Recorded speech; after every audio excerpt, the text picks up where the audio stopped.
Good afternoon and welcome to Heart, a program which aims to help you understand to become your loving self at KMET 1490 AM, ABC News Radio Live.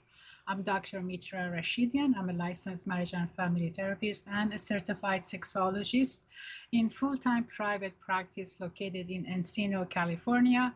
And I'm delighted to offer this program to you along with my business partner, colleague, my very best friend, mentor, and so many other good qualities, Dr. Robert Jaffe, who's also a licensed marriage and family therapist, a certified hypnotherapist. And here we are at our new time at 4 p.m. And then before anything, I want to also thank Alan Sanchez for giving me a time opportunity to introduce our program this morning. Thank you very much, Alan.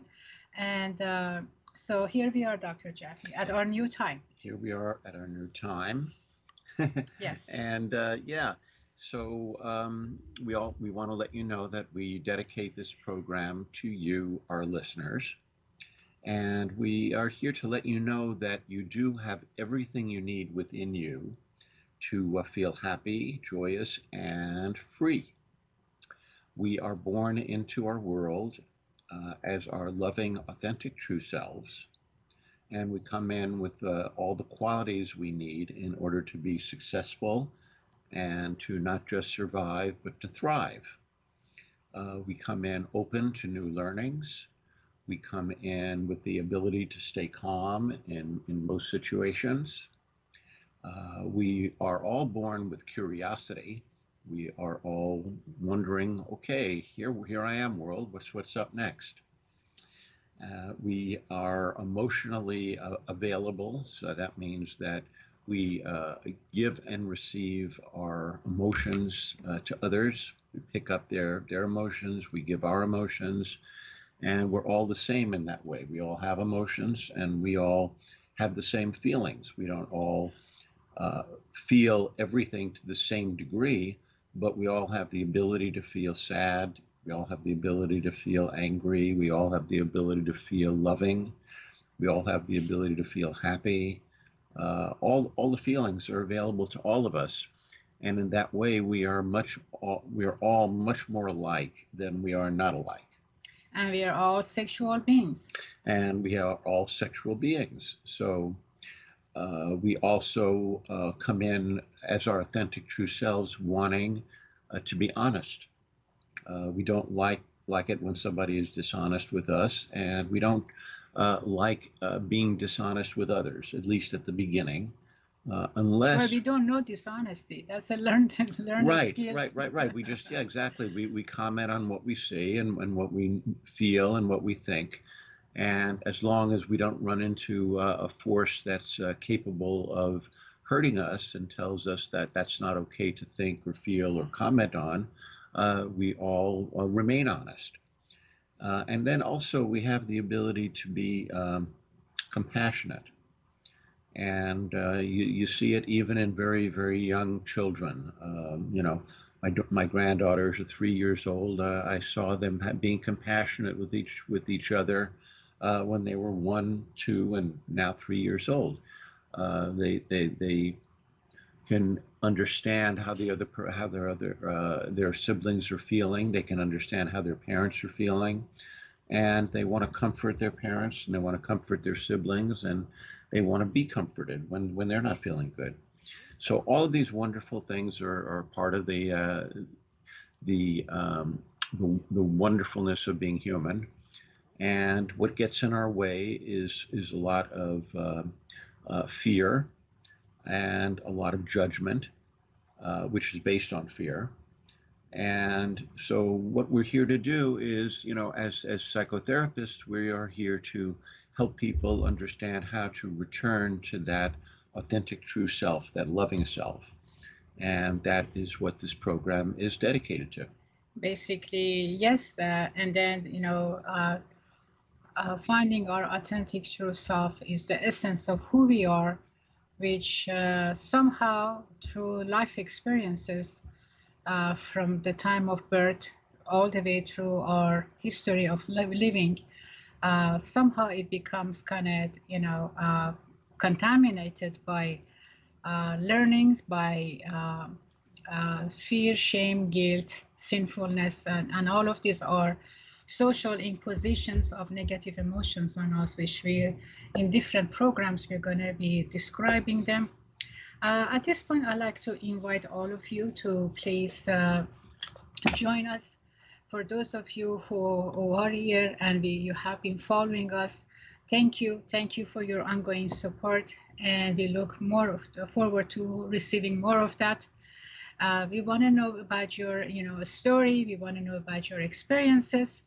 And so please call us 951-922-3532, or you can visit us at KMET Facebook Live, or you can go to our Facebook and visit, the programs there, and they're going to be there for you to visit them as many times as you wish, right? Absolutely. Okay, so we are looking into, organizing some guest speakers for you, and soon we're going to be introducing them. And until then, it's just the two of us as usual, right? It's the two of us, yeah. And we are here to serve you and to meet whatever it is your needs. So we want to hear from you. Yep. We want to hear from you during this hour, and we also want to hear from you at other times. You can reach us certainly during this hour at our phone here is 951-922-3532. That's 951-922-3532. And also you can go to our programmer page on KMET and send us a message. We want to know what you're wanting to talk about. We're wanting to know what you're wanting to learn about, and we're here to serve. Exactly. So, Dr. Jaffe, one of the experiences that I have, in my practice is that couples come in and they experience problem and challenges, and they immediately go at each other here.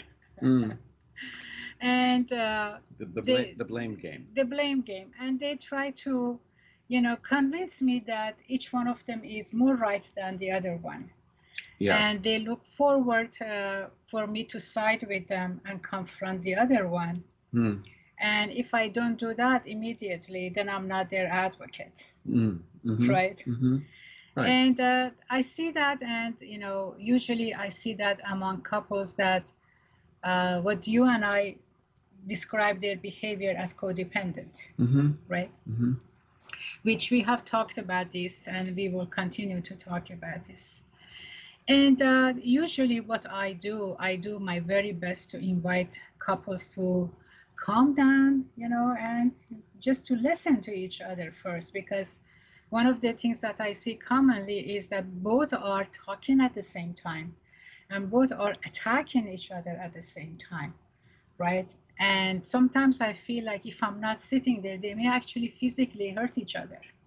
That's how strong sometimes and intense I see it. Right. And of course, whether they physically hurt each other or not, when they're not listening and when they're doing the blame game and it's attack, defense, they are hurting each other emotionally, psychically, and they are moving away from the thing that they're there to get. They're meeting at the therapist office, which is a feeling of loving connection. Right. And that's why people get together to begin with, is because they want a feeling of loving connection. Right. And I have sometimes I will say to an individual or a couple, what I've learned is that when we're angry, one of the main reasons that we're angry is that because we are no longer feeling love, and we want to feel love. And so when we don't feel love, we get upset, and then we look for, why am I not feeling the way I want to feel? And so as a result of not being able to feel what you want to feel, you look for a reason for that, and people often don't look inside, they look outside. So it's because of you that I'm not feeling love right now. Yes, yes. Rather Yeah. than I'm responsible for creating my own feelings, and I get to choose my viewpoint, and whatever viewpoint I choose is going to lead me in the direction of what I want or what I don't want. And if I choose a viewpoint that is a blaming viewpoint, then I feel, number one, upset, because I feel like I'm no longer in control, you're in control. And number two, I also feel as though I don't have any control over what's going on. And so then we get into the codependency, which is you are the one responsible for how I feel, Mm-hmm. and I am the one responsible for how you feel. And if that's the case, then if what I want to say I think is not going to be pleasing to you, then I have to hold it in, or I have to say it. But if I hold it in, that doesn't feel good, because then I feel like I'm going to explode.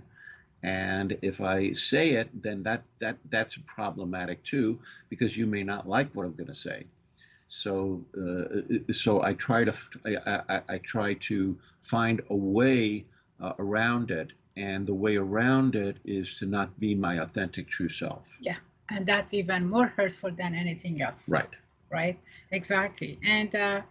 Uh, and then the interpretation of the meaning that we give to any situation, and we blame the other person for that interpretation that we Mm-hmm. assign to ourselves, Mm-hmm. is one of the main things that defines a problem here, a problem of communication between couples, right? For example, I have a couple that after they finally manage to stay quiet so we can determine what's going on with them, right? The conclusion was, or at least one of the concluding results was, that he felt abandoned when his idea was not accepted, Mm-hmm. or what he wanted didn't happen, Mm-hmm. right? Mm-hmm. And then the wife didn't support what he wanted, Mm-hmm. right? So he feels, he felt abandoned, Mm-hmm. right? So that's precisely the meaning that he assigned to his wife's choice of not accepting what he wanted, right? Right. Right. But that doesn't mean that the wife was responsible for how the husband felt, felt dumped. That's the phrase he used, Mm-hmm. right? So we see that, if we just stay with our perceptions and the meaning that we give to given situation, nothing's going to be resolved, and nothing's going to be, move forward. And then couples stay in that very, uncomfortable, unhappy place all the time. Yes. Right. Yes. So one of the tasks is for couples, when they get into a disagreement or an argument or a fight, or however they have learned to communicate with each other, is instead of jumping to a conclusion, is to give each other time to first allow themselves to define what the problem is. Mm-hmm. Right? And this is a very difficult task. This is a very delicate task. And most of the time, couples who are at that level of rage and anger towards each other, they're not going to be able to do that. And that's what therapy comes in, to help couples to understand and define what the problem is before they can, do something about to solve it. So in other words, one of the problem is that the expectations that they have from each other. Mm-hmm. Right? If you don't meet my expectation, then there is something wrong with you, and I'm the victim here. Mm-hmm. Right? So when we get to that, to that kind of a mental state of mind, when we get to that point, and we assume the role of a victim, which is part of, again, codependency, right? There is no way that we can get out of it, and there is no way that we can have a healthy approach to problem solving. Mm-hmm. Right. Right. So a lot of this stems back to trauma, Trauma. right? Exactly. And trauma means that you are faced with a situation where there's no good solution. So a trauma is Or something, feeling trapped. well, you're feeling trapped, and it also feels, whether this is accurate or not, it feels life-threatening, Right. right? So what are things that feel life-threatening? Well, anything that, of course, we talked about this many times before, anything that is life-threatening, such as natural disasters, that can be life-threatening. Physical assaults could be life-threatening. Any kind of sexual assaults can be life-threatening. Those things can be and are easily seen as traumatic because we see that they are life-threatening. What we don't see and what we usually miss is that when we are in dependent positions with someone, and who is in a dependent position? The person who depends on another for their well-being. That begins, of course, in early childhood. Every one of us was in a dependent position. We came out of the womb not being able to take care of ourselves. And as we got to be 6 months and 1 year and 2 years old, and we developed some level of intellect and cognition, we recognized that we couldn't take care of ourselves. And so we were dependent on the people around us to take good care of us and to treat us lovingly and caringly. And when those people around us were unable to do that because they had their own traumas that they had not dealt with, then we felt as though our life was being threatened. Right. And we might have been threatened either physically or with abandonment. Either way, it was not a pretty picture, and we couldn't survive without those people taking care of us. Yes. And so there were a lot of traumas that occurred during those times, which stuck in our subconscious and then informed the way we thought and felt about relationships with others, especially close, intimate relationships with others, which accounts for a lot of the disconnection and the anger and the rage and the blaming that people do in relationships. Yes, and this is so that's a very important point. I mean, we see that people, couples don't recognize, why they're unhappy, Mm-hmm. but they are unhappy. Mm-hmm. Why, for example, how that unhappiness in their relationship impacts their, sexuality together, their sexual experience together. Right. How, the intimacy that they used to have no longer is there. How the chemistry that they used to have is no longer there, Mm-hmm. right? Mm-hmm. And they're wondering, well, nothing has changed, but basically, yes, there is something that has changed. That usually what happens is that the expectations, the unresolved expectations that we have in our histories, Mm-hmm. right, kind of emerges in the relationship, in the couple relationship. It is as though one is responsible for the happiness or for the, unresolved expectations of another person, Mm-hmm. right? What they don't realize, the couples don't they realize, is the expectation. They were not just developed today. They were actually, part of their history, and now they're holding each other to resolve those expectations. So yeah, and so based on what I was talking about a moment ago, what we're talking about is a belief that other people are there to take care They of take us care of us. and to Yeah. give us what we need emotionally and physically, Right. and that if they don't give us what we need, then they are being deficient. Exactly. Yeah. So here's what I say is that, when we assert a relationship, we need to look at, how we value and appreciate each other, Mm-hmm. and what do we know about each other. Mm-hmm. Sort of start the journey of the two people being together without, having the attachment of old expectations that they doesn't belong to the couple together, Right. but it belongs to each other history. Right. Right. So kind of unload that. And of course, that needs therapy. Right. And then focus on how the couple can build their own, what's the word I'm looking for? Their own, not just journey, but their own Foundation. Foundation. Thank you. Mm-hmm. That's a good one. Mm-hmm. Right. Their own foundation, and learn about each other as two individuals. Right. What I like about you. Yeah. What I like about you. Yeah. How what I like about you make me feel in this relationship. Exactly.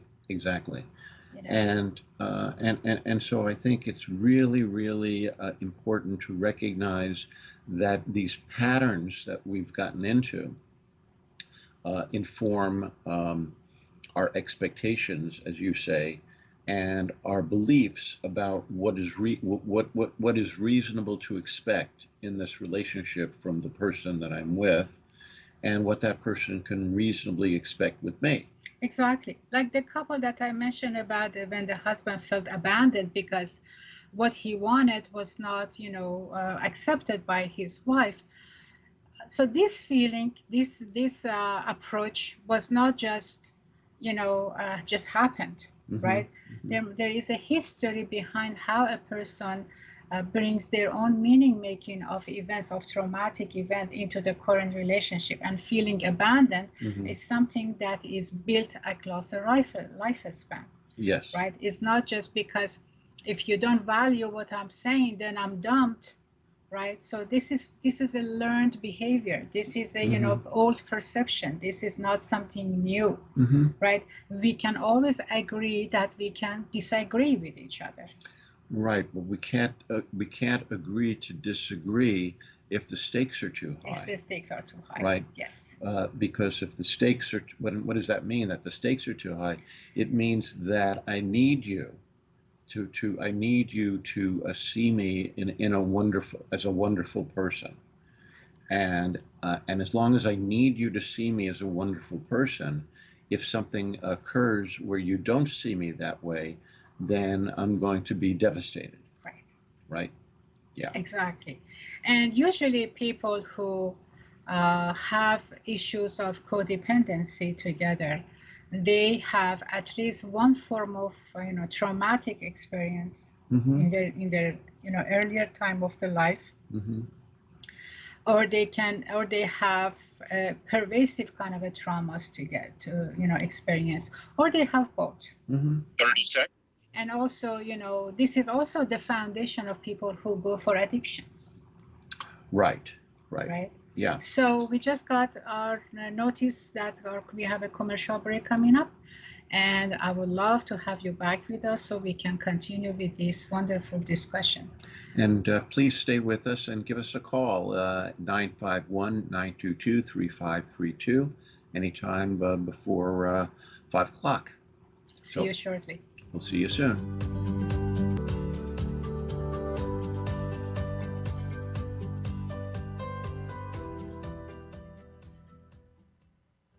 Welcome back to our commercial break.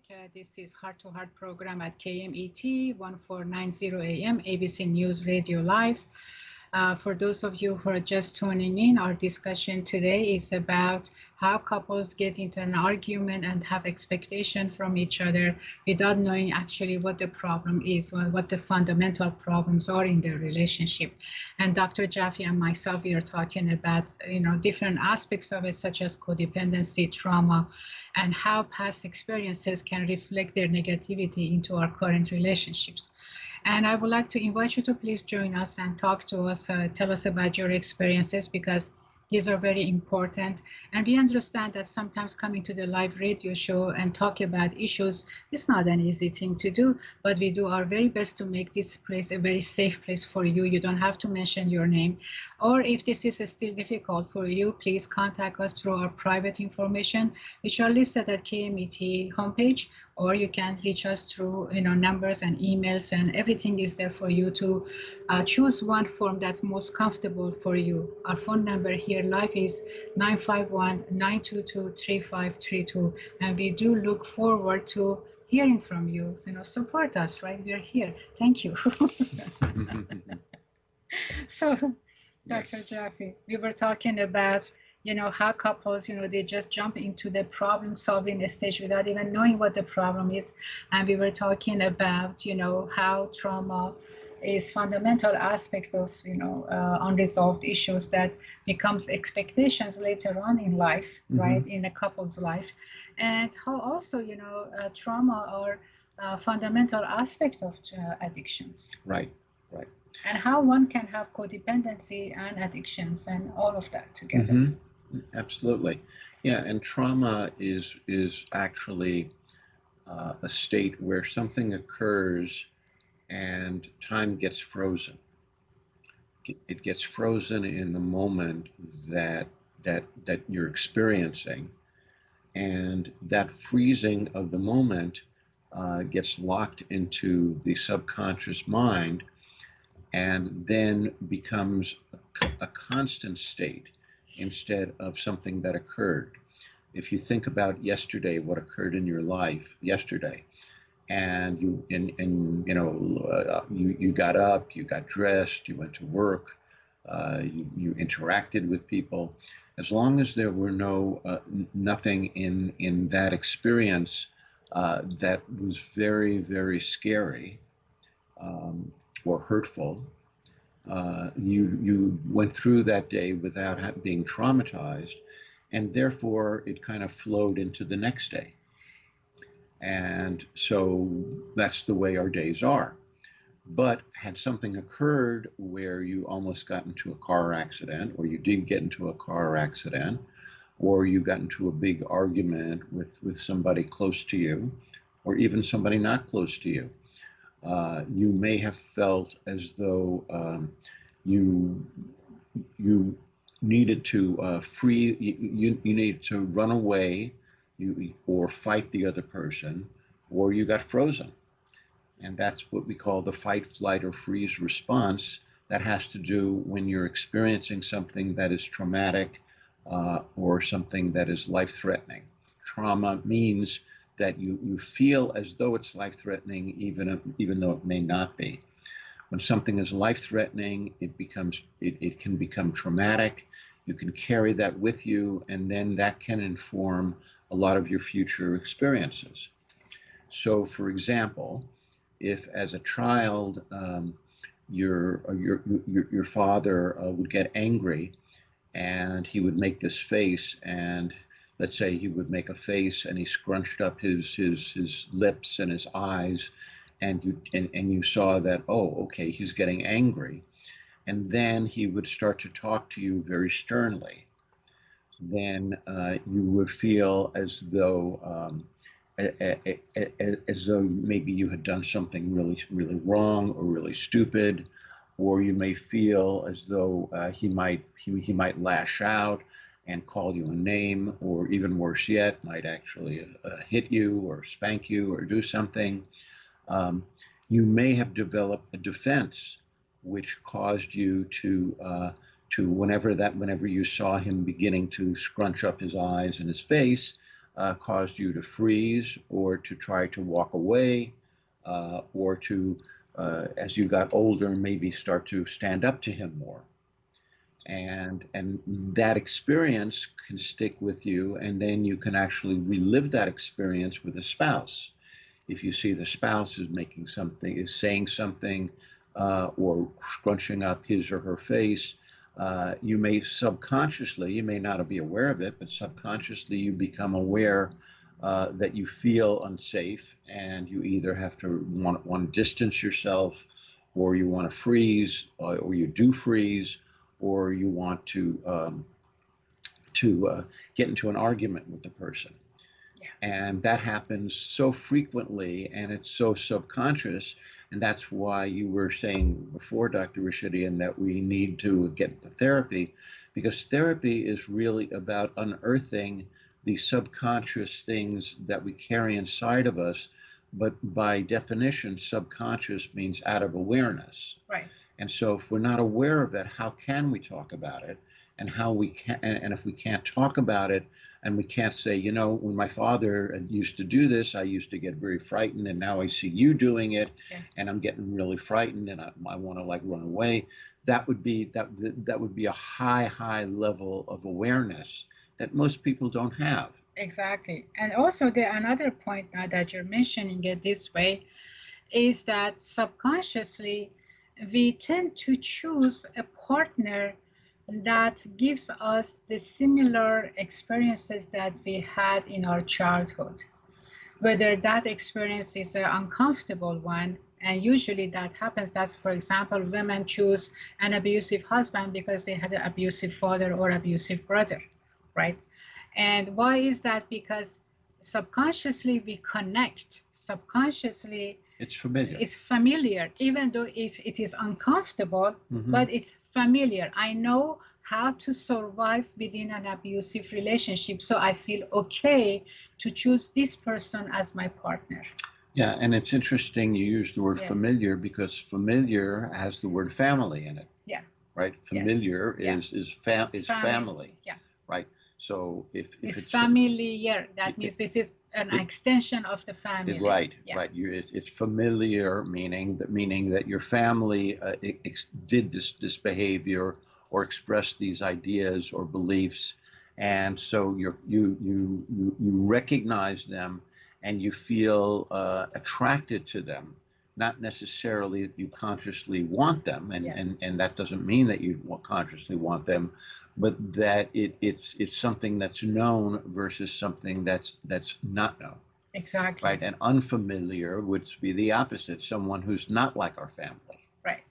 Exactly. And then, when we look at, human evolution, and when we look at, animals, right? We see that animals, when they give birth to their, little cutie animal, kids, babies, the babies that stay with the mom for a while. They get fed, they get pampered, but as soon as they are able to jump away, they do. And usually that doesn't take a long time for the babies to kind of accept their individuality and the independency, and move on, finding their own food, finding their own other things, and start playing with other ones, and walk away from their mom.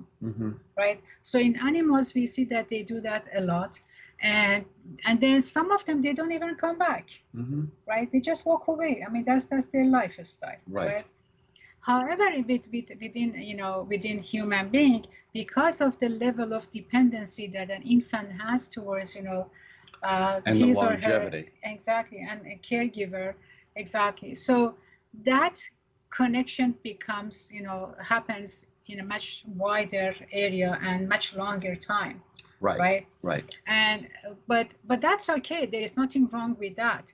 Basically, we are supposed to, as human beings, to walk along our parents until we get to early adulthood, right, and learn from them and learn, basic life skills.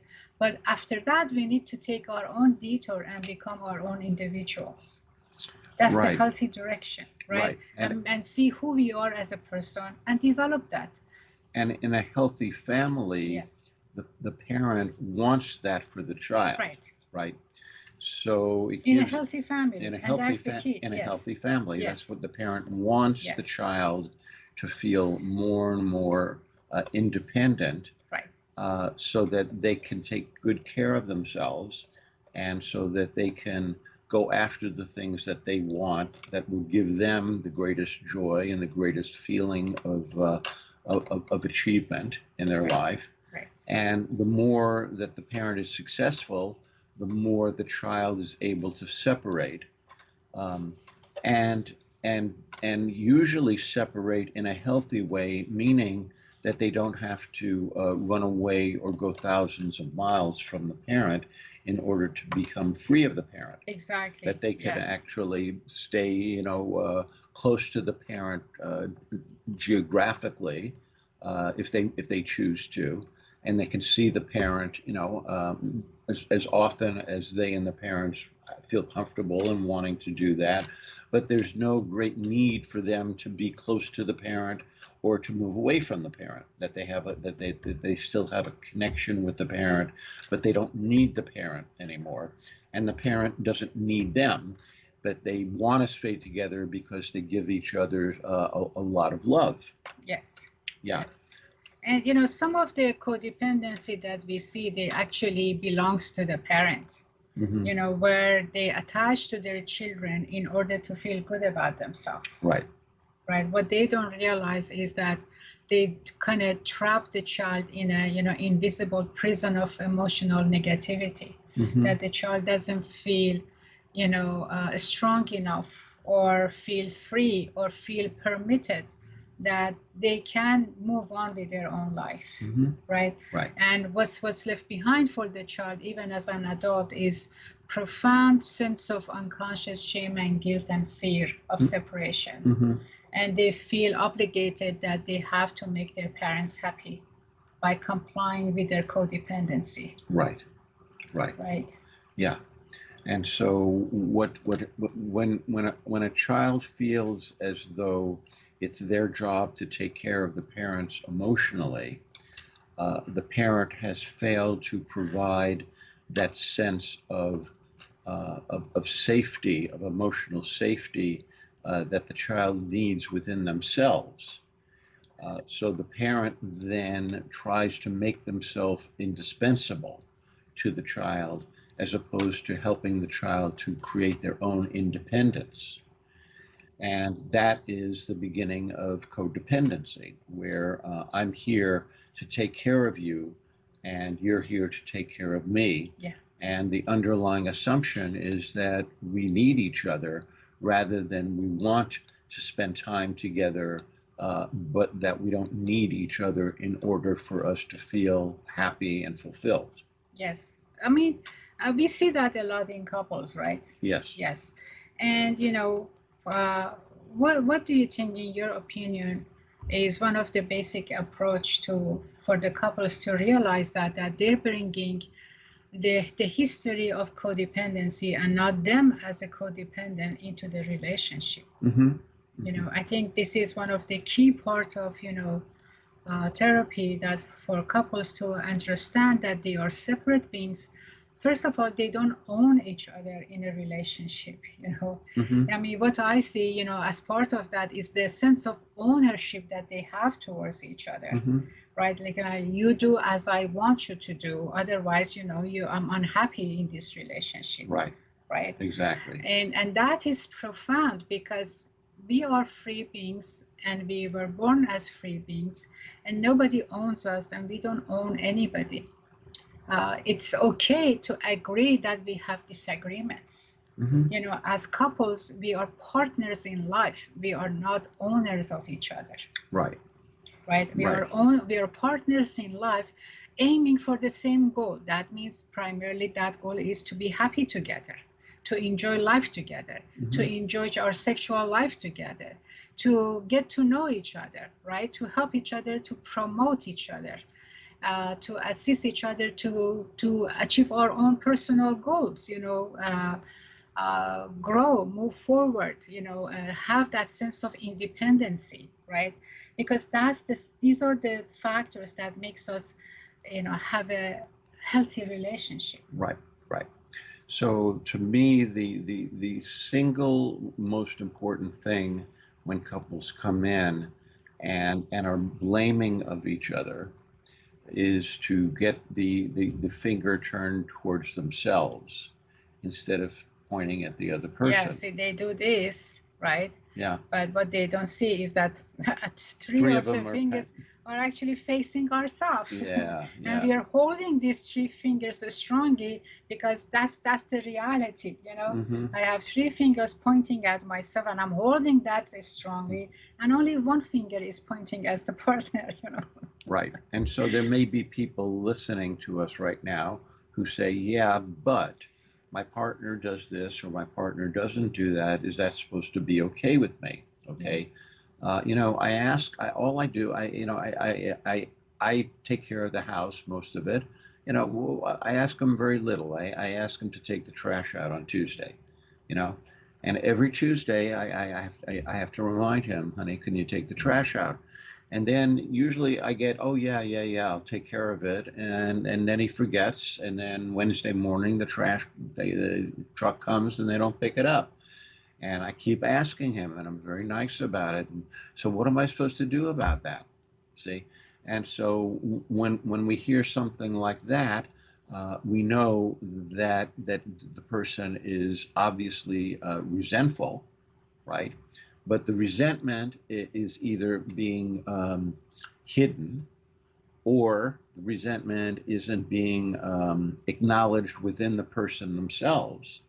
So maybe when the person is saying, "Can you take the trash out?"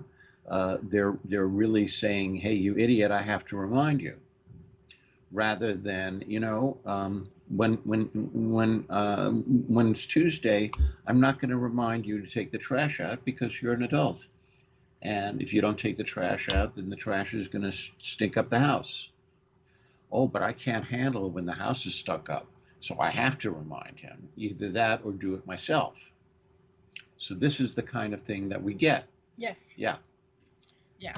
And of course, what we talk about in therapy is talking about your emotions. How does it make you feel when you have to remind him? Yeah, and then we hear that some people say, "I don't want to talk about my emotions. I don't want to talk about those sissy stuff."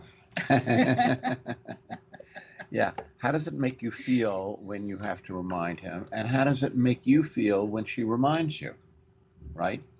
And what would happen if she didn't remind you?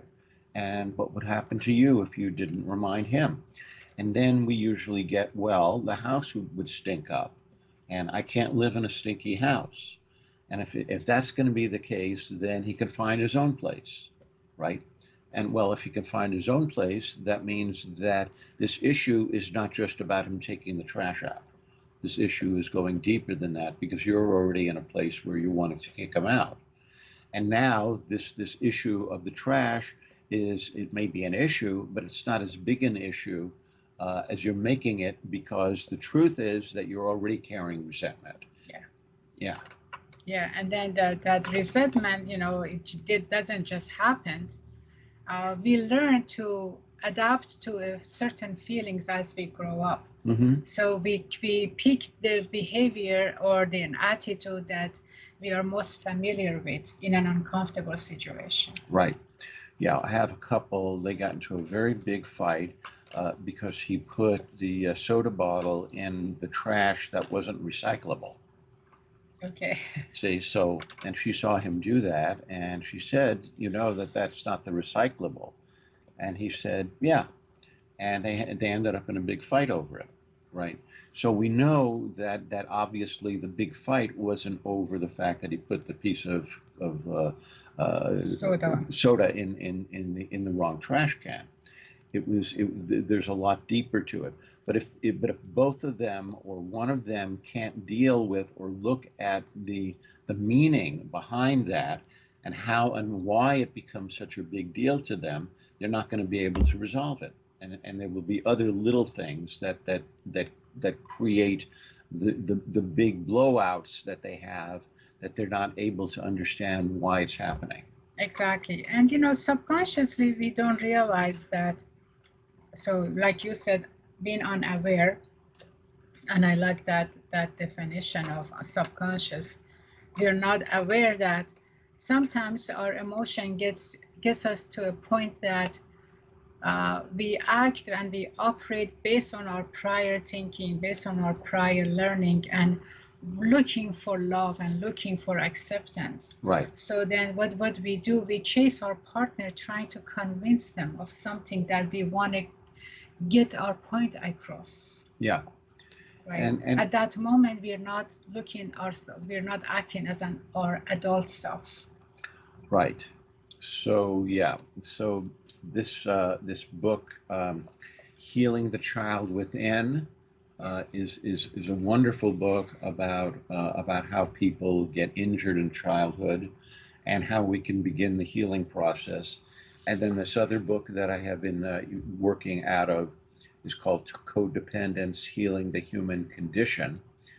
These books are both by Charles Woodfield, and they're older books. They're books from the 70s, 80s, and 90s, but they talk a lot about that part of us that got wounded and how it surfaces in adult relationships and how it impacts our relationships and makes us feel deprived, inadequate, angry, and frustrated. Yeah. Yeah. You know, couples do ask me a very important question. Finally, when they get to the point of, okay, so I have this kind of a behavior, I have this kind of an attitude, okay, so I'm doing this, and they're taking responsibility for their actions, behaviors, feelings, perceptions, thoughts, and all of that. And then they say, is there a way for me to become free of this? Mm-hmm. Mm-hmm. Yeah, is there a way for me to become free of this without having to get out of the relationship? Right. Right. Yeah. And my answer to them is there is a way for you to become free of this while you're in the relationship, provided that you start doing the work of pointing the three fingers back at yourself, Yeah. and provided that you have a spouse or a mate that is willing to do the same thing. Yeah. Because if your spouse or mate is still pointing the finger at you, see, I told you you're wrong. Yeah. I told you you're the problem. And if that continues, and no matter how much work you do on yourself, you're not going to be able to free yourself, because the other person keeps putting you on the as the person who is responsible for everything. Yeah. And you're only responsible for your 50%. Exactly. Exactly. And you know, that 50% is a very good point to expand on, and to, you know, to define and to, you know, explore, you know, with our listeners, because people don't understand sometimes that they have a 50-50 responsibility. Right. And that also has to do with their prior experiences in life. Right. How much of responsibility do they want to take? And if they're acting from their wounded child, Right. then it becomes very confusing, because Right. does the child actually have? Exactly. And the question, of course, is no, the child doesn't. So if you're coming from that place where you feel like an injured child, you're not going to believe that you have 50%. You're going to Yes. believe that the other person has 100%. 100%. So with that, our program is ending right now, and we want to thank you for joining us and staying with us. And we do invite you to please, you know, rejoin us next Thursday at 4 p.m. And we look forward to receiving your comments, your questions, your insights, anything that you believe we can help you with. And until next Thursday, don't forget that all you need is love. All you need is love, and hope you have a great weekend. Bye-bye. Bye.